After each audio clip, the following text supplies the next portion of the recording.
کو ایک صحابی تھے جوان 12-14 سال عمر, عشق لگا سی کھیڑا کھیڑ دی میں, 12-14 سال عمر تو ہر وقت حضور کے پاس رہتے تھے.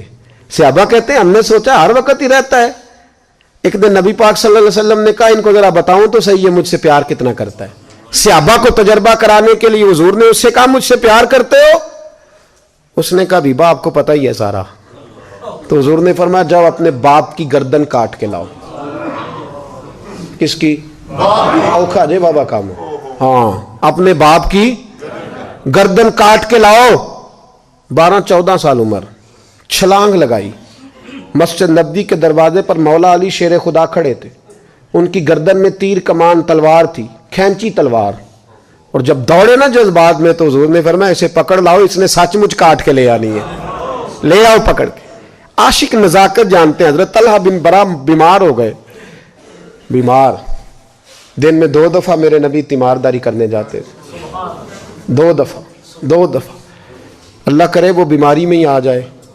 چر ہویا مینو ترلے لیندیاں کدی موڑ میرے ول واگاں, خواب میری وچ ایک وار جہاں میں ساری عمر نہ جاگاں.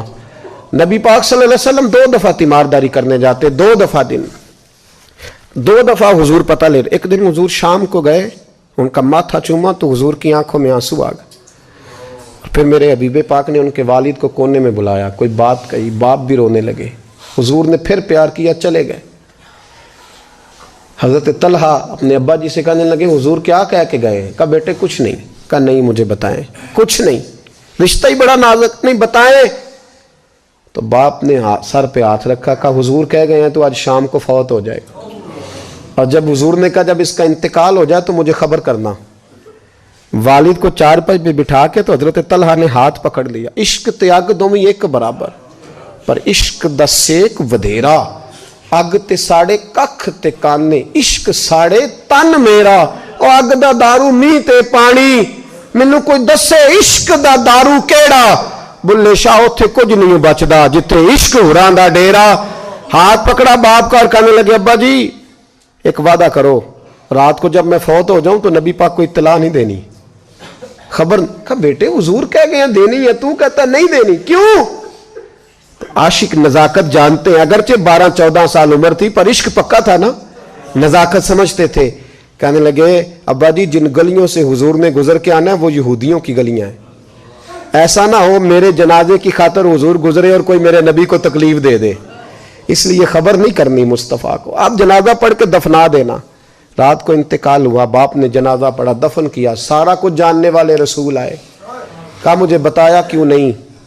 عرض کی محبوبہ, کہتا تھا حضور کو تکلیف نہیں دینی, میری ذات کی خاطر تکلیف نہ دینا, نہ کوئی یہودی تکلیف نہ پہنچا دے, گلیاں یہودیوں کی ہیں, قربان جائیں. ساری دنیا روضہ رسول پہ, اور میرے رسول نے فرمایا مجھے بتاؤ اس کی قبر کہاں ہے.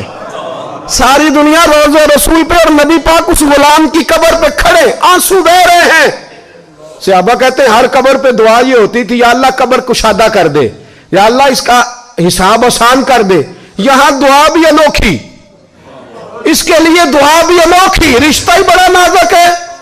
میرے نبی پاک نے دعا بڑی انوکھی فرمائی, کہا اے اللہ جب میرے طلحہ کی تیرے ساتھ ملاقات ہو تو ذرا اس سے مسکرا کے ملنا, وہ تیری شان کے لائق ہے, ذرا اس سے مسکرا کے ملنا. کہتے ہیں وجد ہو گیا طاری, اس لیے کہ جو رشتہ نبی کا امتی سے ہے اور امت کا رسول سے ہے اس کی نزاکت کو صرف غلام جان سکتے ہیں.